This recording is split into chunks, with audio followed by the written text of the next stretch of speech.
शहर आणि परिसरातील ताज्या बातम्यांसाठी लोकप्रिय न्यूज टुडे चॅनलला आजच सबस्क्राईब करा।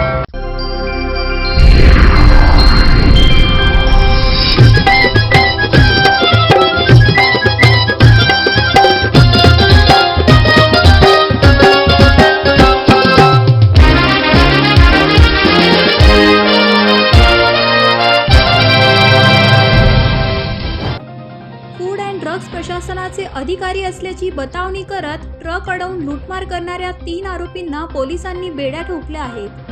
11 एप्रिल 2025 रोजी पहाटे 5 वाजता येवला टोल नाक्यावर 4 अनोळखी इसमांनी गाडी आडवी लावली। त्यांनी स्वतःला फूड अँड ड्रग्ज विभागाचे अधिकारी असल्याचा दावा करत 2 सुपारीने भरलेल्या ट्रकला जबरदस्तीने नाशिक येथे नेण्यास सांगितले। या आरोपींनी ट्रकचे चालक यांचे मोबाईल फोन, गाड्यांच्या चाव्या आणि कागदपत्रे जबरदस्तीने काढून घेतले।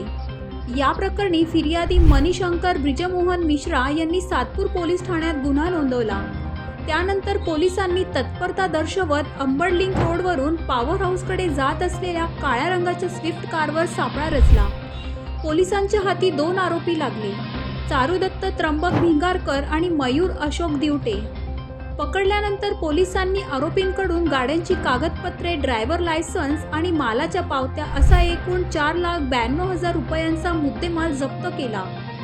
त्यानंतर या गुन्ह्यातील मुख्य आरोपी नवीन सोनवणे यालाही पोलिसांनी शोधून काढले आणि ताब्यात घेतले।